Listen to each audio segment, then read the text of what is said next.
boa tarde, boa noite para quem está assistindo o nosso podcast Diretrizes. Sejam muito bem-vindos. Sou a Rayane, faço parte do Centro Acadêmico, sou vice-presidente e atualmente estou no 5º ano do curso de Direito.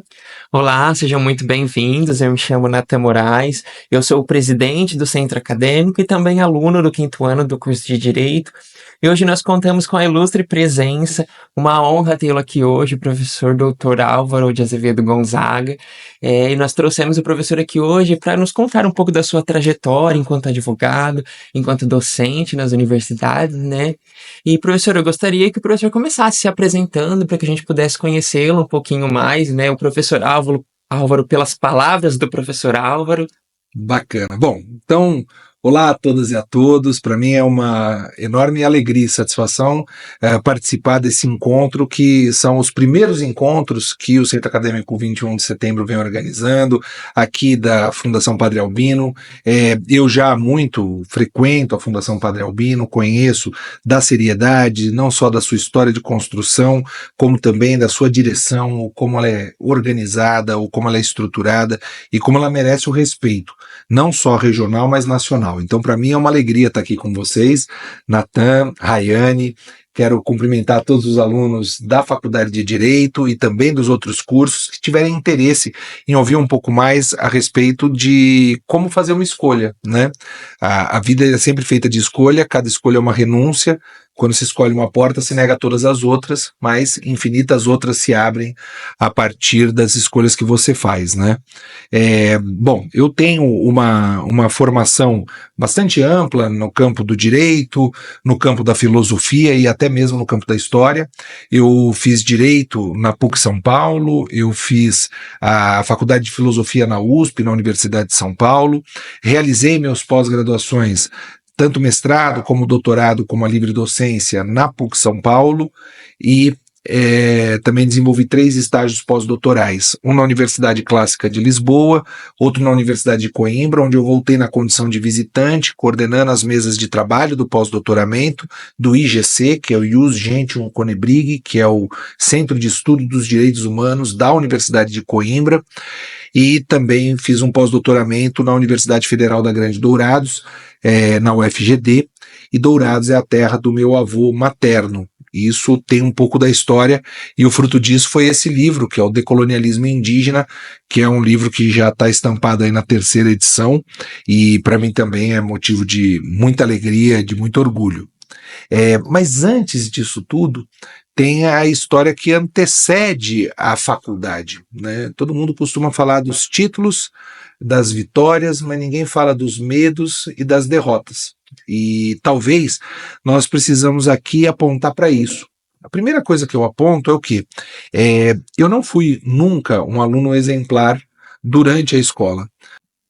E talvez eu não tenha sido um aluno exemplar porque eu era muito questionador. Eu sempre conto esse exemplo nas minhas aulas do pós-graduação. Na aula de matemática na 5ª série, eu cheguei para o meu professor e perguntei: quantos números existem entre 1 e 2? Natan e Rayana responderiam: infinitos, né? Aí eu falei assim: tá, então como é que você chega no 2? Se são infinitos, você vai chegar como no 2? Se o infinito não tem fim, o 2 não pode ser o fim. E ele não vai passar pelo 2. E aí o professor ficou muito bravo, estava na 5ª série, ele falou: pra fora. É claro que eu era uma pessoa indisciplinada também, como aluno, e eu já frequentava constantemente aquele espaço pedagógico, né, dos alunos indisciplinados. Quando eu cheguei lá, o coordenador pedagógico: Álvaro, você de novo aqui? Eu: não, mas agora a culpa não é minha. Sei, você sempre diz isso. Eu falei: não, eu não digo, eu sei quando eu erro, mas aqui eu não errei. Aí ele falou assim: tá, o que você fez? Quantos números tem entre 1 e 2? Eu tô perguntando o que você fez. Eu falei: quantos números tem entre 1 e 2? Ele: sei lá, infinitos. Eu falei: como é que chega no 2? Ué, pergunta pro seu professor de matemática, o que você fez? Eu falei: fiz isso, eu perguntei para ele. Aí ele mandou vir aqui. Peraí, ele não respondeu? Não. Vamos ali comer uma coxinha e tomar um refrigerante. E ele me tirou dali, assim, pensando, e eu sempre muito questionador. talvez porque era para eu ser canhoto, mas me obrigaram a escrever com a mão direita, e aí minha mente, ela tem um raciocínio exato para humanas e humanos para exatas. Então eu deduzia as fórmulas nas provas de matemática. E os professores diziam, não, a fórmula tem que ter as letras corretas. Então se eu coloco V igual a V0 mais V0t mais AT ao quadrado sobre 2, é o certo. Você não pode colocar que V é VA, de velocidade, ou VE, não pode. Você tem que colocar V. E aí eles brigavam comigo constantemente, eu deduzia a fórmula, eu entendia como se dava o movimento uniformemente variado, movimento variado, que a aceleração variava, mas constantemente, eu entendia o conteúdo, mas... E aí isso me transformou em alguém que tinha dificuldade, inclusive, de permanecer na aula. Mas quando eu entro na faculdade de Direito, eu começo a perceber algumas partes que são encantadoras do direito, né? Eu acho que isso que é o bacana. No meu primeiro dia de aula, na primeira semana de aula, eu tive aula de Fundamentos do Direito Público. O meu professor, brilhante, professor de Direito Público, ele vem no primeiro dia de aula e diz assim, o direito é um curso chato. Como assim? O direito é um curso sem imagens nem sons. E eu falei assim, gente, que tristeza ouvir isso, né? O direito você não vai ter nada que você produza no primeiro ano. O seu amigo que faz medicina já abriu um ratinho e já fez uma microcirurgia. O seu amigo que faz engenharia já fez uma maquete de uma ponte que vai levar o nada a lugar nenhum. E você aprendeu o que é inciso, a linha e sanção. Desmotivador. Então, meu Deus do céu, a gente se desmatricula onde? Transferência pra quê, né? Claro que a gente tem que transferir. E aí foi muito bacana porque eu guardei muito essa mensagem, segui o curso de Direito, e quando eu fui estudar estética na faculdade de filosofia, eu comecei a entender tantas outras coisas. Porque quando você estuda estética, você estuda também não só um tipo de arte, você estuda todo tipo de arte. Então eu estudou música. E aí eu fui estudar um pouco de música e entender como Tchaikovsky fazia as partituras das músicas dele. E as partituras têm espaços em branco. Natan, você toca algum instrumento? Não, não toco. E você, Rai? Violão. Aí, pronto. Quando tu pega uma partitura e tem um espaço em branco, o que esse espaço em branco quer dizer? Que você está livre para poder interpretar a música como você quiser, ou seja, você é uma intérprete livre. E desse modo, o sujeito que construiu a partitura acabou de fazer uma música infinita. E tem espaços em branco em que o intérprete pode dar liberdade e fazer e construir o que ele quiser. E assim você tem uma música infinita. Aí eu volto para o direito e penso, qual que é a nossa partitura? A norma. Entre uma norma e outra, existem infinitas possibilidades. E nós, que somos do direito, como advogados, juízes, promotores, professores, nós fazemos o quê? Nós somos intérpretes disso. Nós temos infinitas possibilidades. O direito se organizou cientificamente, chama que as decisões costumeiras, organizadas e majoritárias são a jurisprudência. Mas mesmo assim, você ainda tem essa liberdade. E aí, uma das problematizações que foram feitas no debate da aula de filosofia em estética foi: é preferível ler um livro a assistir um filme. E por quê? Quando você lê o livro, você constrói com a sua imaginação infinitas possibilidades. Quando você assiste um filme, a direção do filme, a construção do filme e o plano de realidade do filme limita tudo que você pode criar. Com certeza. Se você lê o livro e assiste um filme, jamais o filme vai superar suas expectativas. Por quê? Porque você sempre construiu as melhores expectativas a ler um filme. Bem, então eu começo a publicar alguns livros. Eu tenho alguns livros publicados ao longo da minha trajetória acadêmica, e um deles é estampado por uma grande editora brasileira, uma editora centenária, e no centenário da editora teve um jantar. Aquele jantar chique e tal, e eu era um dos autores da época que mais vendia livros na editora, então eles me colocaram naquela mesa com o presidente, eu, o presidente, professor Luiz Flávio Gomes, os grandes autores, né, uma mesona grande, e junto estava o professor de Direito Administrativo que me deu aula, que era o professor Carlos Arissanvel, de Fundamentos do Direito Público. Direito Administrativo eu tive com o Celso Antônio Bandeira de Mello. Eu tive muitos privilégios, né? Hoje eu dou aula na faculdade que eu estudei. Para mim isso é fantástico. E eu estudei com grandes nomes do direito. Eu tive a oportunidade de ter direito civil com a Maria Helena Diniz, empresarial com o Fábio Lhoa Coelho, administrativo com o Celso Antônio Bandeira de Mello, tributário com o professor Roque Antônio Carrasa. E ontem eu estava na sala dos professores com o professor Roque Antônio Carrasa, cumprimentando ele, e é meu colega de docência hoje, né? Então é muito gratificante. Mas enfim, e quando eu sentei com esse agora colega, autor e professor, eu disse: professor, eu tenho uma coisa a dizer, o senhor estava errado. E aí ele: como o senhor estava errado? Quando? No primeiro ano da faculdade o senhor disse que o direito é um curso sem imagens nem sons. Na verdade não. Na verdade a gente tem a possibilidade de construir todas as imagens e todos os sons quando nós estudamos o direito. Porque o direito te dá o instrumento mais importante e rico que existe na sociedade, porque o direito é pensado na sociedade, que é a norma. Então, leia a norma como se fosse uma partitura e seja você o melhor intérprete do direito. Ele falou: eu não vou mais usar esse exemplo em aula. Então, quando a gente pensa na faculdade de Direito, como a gente pode usar ela como um instrumento de transformação e transformar verdadeiramente aquilo que nós acreditamos. Eu costumo dizer que o homem tem 3 atos, né? Ele imita, repete e reflete. Quando tem 5 anos de idade, Rayane, tu vai lá e imita. Então, se teu pai é corintiano, ser corintiana será. Se tua mãe é São Paulina, São Paulininho, você será. É isso. Com 12 anos você repete. Você tenta se livrar das amarras, da capacidade reflexiva que ainda não foi despertada em você, você repete. Você tem um professor de história, você repete as aulas de história. Aí, claro que a aula de Revolução Russa para um professor de história é sempre empolgante. Aí você fala para seus amigos da Revolução Russa, aí alguém vem e pergunta: e por que a União Soviética venceu os Estados Unidos? Não sei. É só na próxima aula que eu vou ter essa resposta. Porque você repete. E o último ato mais belo, que é o último ato humano, e alguns passam a vida sem aceitar esse convite, é o da reflexão. Sim. Hoje nós estamos passando por um rebaixamento teórico dos mais variados. Eu venho aqui na Fundação Padre Albino hoje para fazer uma palestra. E parte da minha palestra vai ser falar também das formas de comunicação. Nós superamos o óbvio pelo absurdo. O óbvio é a verdade ou a verossimilhança. Hoje nós vivemos o absurdo da relevância. Sim. Não importa se é verdadeiro ou falso o que você diz. Se você está dito está, e você vai ter relevância. E tendo relevância, as pessoas vão te ver.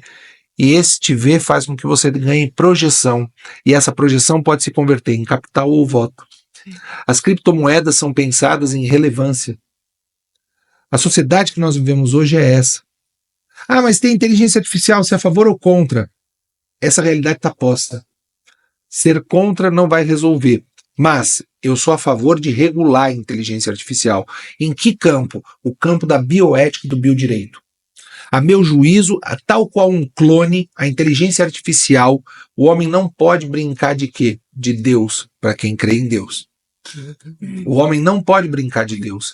Então, são uma série de questões importantes que nós precisamos entender, e eu sempre volto a esse jovem que, em tese, era rebelde, quando muitas vezes ele não era compreendido nesse cenário de quê? Que o perturbava, queria entender como as coisas funcionavam. Então, eu fiz política estudantil quando eu estava no ensino médio, no meu tempo chamava colegial. Me sinto com meu pai falando clássico, né, científico. Eu, quando fui presidente do Grêmio Estudantil, descobri que as mulheres da penitenciária do Estado de São Paulo, elas não têm papel higiênico nem absorvente íntimo.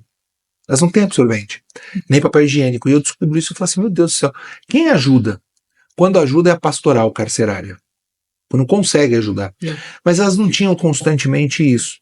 Pois bem, aí tinha uma gincana na escola que tinha que arrecadar alimento para doar para determinadas comunidades. Eu falei assim: olha, vamos fazer que no último dia, e vai ser critério de desempate, porque era uma disputa, todas as salas de aula levando arroz, feijão, não sei o quê. Aí faltava muito pouco, e no último dia a gente falou assim: pô, vamos arrecadar papel higiênico e absorvente para as mulheres da penitenciária do Estado? Bacana, vamos. Aí eu passava nas salas com uma estratégia retórica. Olha só, a gente já testando direito já desde moleque, né? Retoricamente eu chegava e falava assim: ó, esse recado não é para vocês homens, tá? Esse recado é só para as mulheres que vão conseguir entender o absurdo que eu vou falar. Vocês homens não, porque vocês não têm capacidade de entender. Eles já se sentiam absolutamente desafiados e falavam, claro que eu vou entender. As mulheres que estão detidas na penitenciária do Estado têm um negócio que se chama pobreza menstrual. Elas não têm absorvente íntimo, não tem absorvente, ela não tem papel higiênico. Então, mulheres, por favor, tragam papel higiênico e absorvente, faça a escola, a sala de vocês vencerem essa gincana. Não preciso nem dizer quem trouxe mais papel higiênico e absorvente foram os homens, naturalmente, porque eles queriam mostrar e faziam questão de falar, aí ó, trouxe, viu, seu palerma, seu palhaço, bravos comigo, né? E aí a gente fez esse movimento e tal. Bom, aí eu comecei a ficar refletindo muito sobre isso, porque eu falei assim, poxa, mas e aí? Vamos lá, entregamos, dura quanto tempo? 1 mês? 2 meses? Foram duas Kombi lotadas. Bom, aí eu fiz um negocinho e tal, né, que deu muito certo.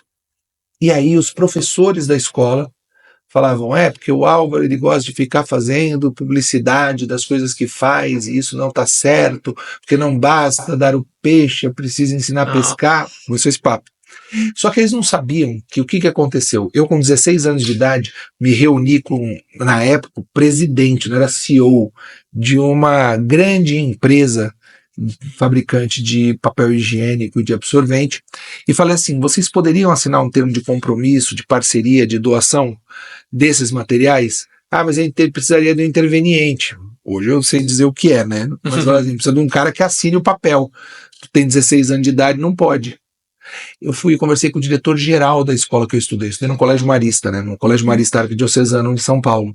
Eu conversei com o diretor-geral. Na hora que eu falei com o diretor-geral, ele não precisou falar com ninguém. Ele é um irmão marista, ele falou assim, vamos lá que eu assino. Fomos, ele assinou, e quando estavam falando que pescar, peixe, essa palhaçada, o diretor-geral faz o anúncio, olha, o presidente do Grêmio conseguiu uma parceria de doação por 5 anos de papel higiênico e absorvente. Aí, pois, daí me arrepia de contar até hoje, com 16 anos de idade. Então assim, isso é uma atuação que você consegue fazer uma política efetiva. E pensar que o direito também é um instrumento político. Você não pode pensar que ele é só política, mas ele também auxilia na política. Por isso que você pode ser um assessor legislativo. Você não precisa ser um político. Tem gente do direito que gosta de ser político, mas tem gente que não tem essa perspectiva de ser a cabeça de chapa, mas ele consegue dar suporte técnico-jurídico, né? Isso é algo muito importante. Então, falar destes medos e de como você os enfrenta, e claro, você tem a perversidade de uma criança. Me recordo que minha consciência ambiental foi recebida na vida quando eu comecei a arrancar a grama lá que tinha no espaço da escola, arrancando toda a grama, achando legal, rindo. Chegou o tio Sami, o Samarco, o professor de educação física, ele chegou e falou assim, bonito isso, hein? Vai continuar? E eu continuei arrancando. E rindo. Ele falou assim, cara, você não tá entendendo o que você tá fazendo. Vamos bater um papo aqui. Aí ele explicou, tal. Eu não me convenci muito, mas aí eu tive que replantar tudo. Aí eu vi o trabalho que dava a replantar, foi mais pela dor do que pelo amor, num primeiro momento. E depois, poxa, a gente começa a entender mais a própria questão ambiental, né? Aliás, uma das facetas, né, das facetas que eu tenho da vida, é que quando eu fui desenvolver meu estudo pós-doutoral, eu retomo a terra do meu avô materno. Meu avô materno era indígena, aldeado, Guarani Kaiowá. E aí foi uma experiência fantástica, foi muito bacana, porque eu fui na aldeia dele sem saber, e aí os pajés e os caciques, todos eles me reconheceram como neto dele e como indígena. Olha. E eu passo por um rito de nominação e hoje eu sou reconhecido como indígena na aldeia do meu avô. Isso é um negócio que, poxa vida, eu já tinha consciência da defesa dos direitos humanos, da necessidade da defesa do meio ambiente, mas hoje vem agora como uma responsabilidade ancestral, né, da proteção do meio ambiente, né. Mas enfim, eu tô falando aqui, mais que o homem da cobra, ele teve uma digressão. Eu acho que é essa troca também, né? E aí vocês falem aí também, gente. A gente tá aqui deslumbrado.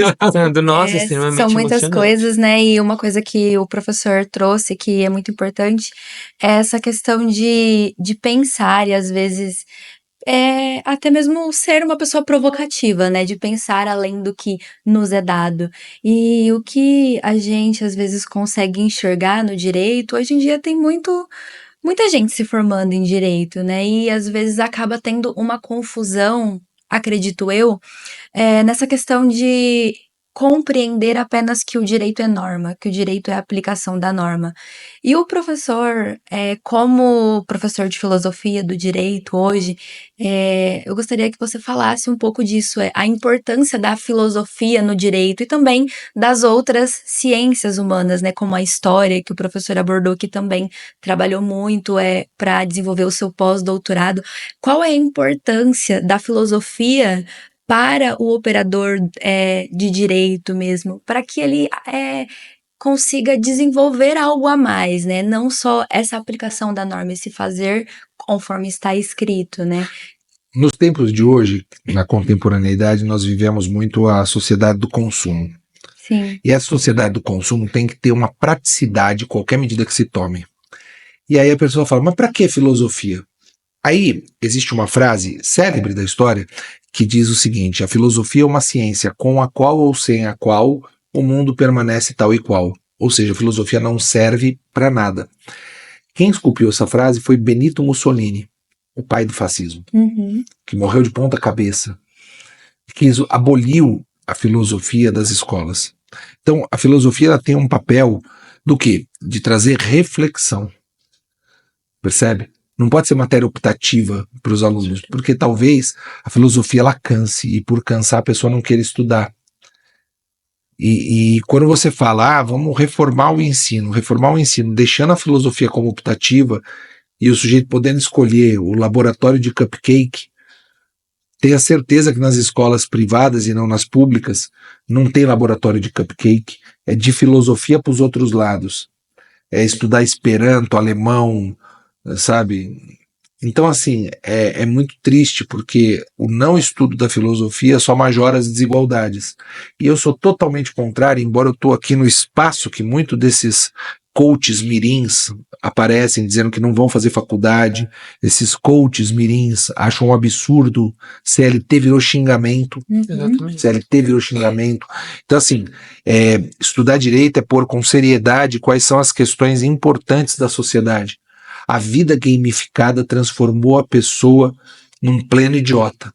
E quando eu falo idiota, é idiota no sentido latino da palavra, porque idiota deriva de idiotez, que é aquele que não participa da vida pública. Isso é ser um idiota. E aí, a gente precisa fazer com que as pessoas participem da vida pública. As pessoas elas não querem participar da vida pública, elas querem viver a vida gamificada. Olha só como é uma vida gamificada. Eu hoje acordo de manhã, faço exercício, acordei em São Paulo, na capital, fiz exercício, participei de um congresso das Nações Unidas, da ONU, preparando para o próximo encontro regional da Organização das Nações Unidas. Para chegar lá, eu tive que sair um horário anterior, joguei no Waze, calculei o tempo. Depois, eu calculei o tempo do meu voo, se eu ia fazer a refeição antes ou depois do voo, se eu ia comer qualquer coisa e, portanto, começar a descartar minha saúde. Então, optei, não, eu preciso comer alguma coisa, saio 15 minutos antes, pego um Uber, esse Uber tem o tempo calculado, olha como é tudo gamificado. Sim. Já está dito quanto vai sair a corrida, se a corrida é dinâmica, eu vejo o preço variando. Esse motorista do Uber já está gamificado porque está no Waze e ele tem que correr atrás das metas, que são as metas postas. O corpo dele está vendido para uma empresa que não quer reconhecer os vínculos trabalhistas. Olha como o direito está envolvendo tudo isso. E nós precisamos pensar filosoficamente o que estamos fazendo com os nossos corpos. A regra não é ser influencer. E se for influencer, que vida pobre você tem?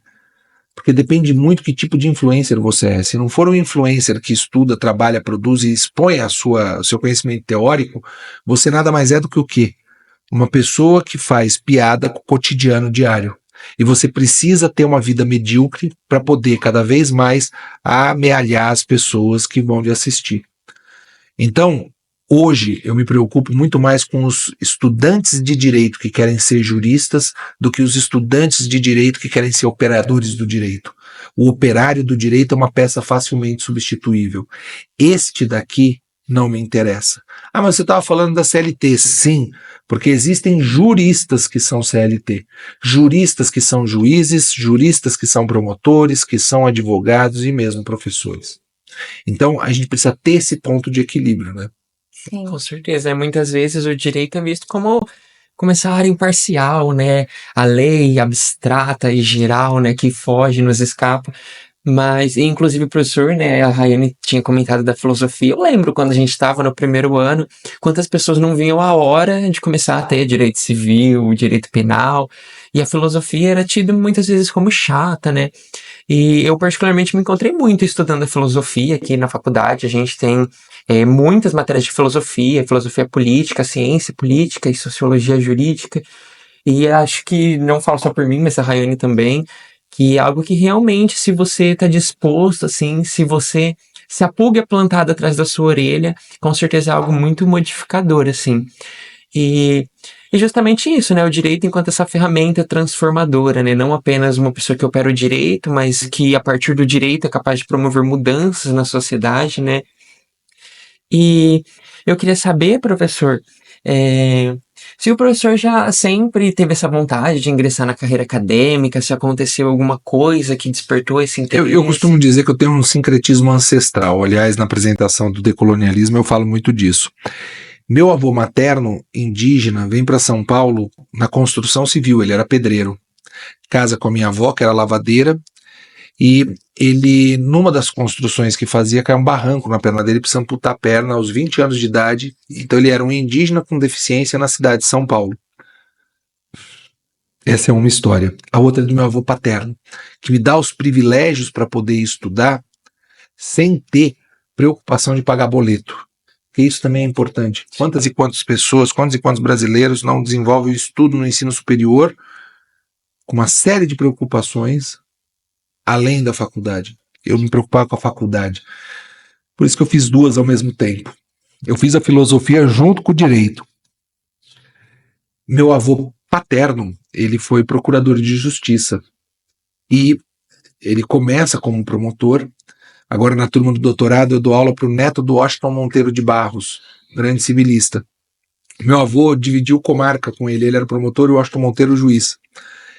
E aí eu comentei isso com esse aluno, que incrível e tal.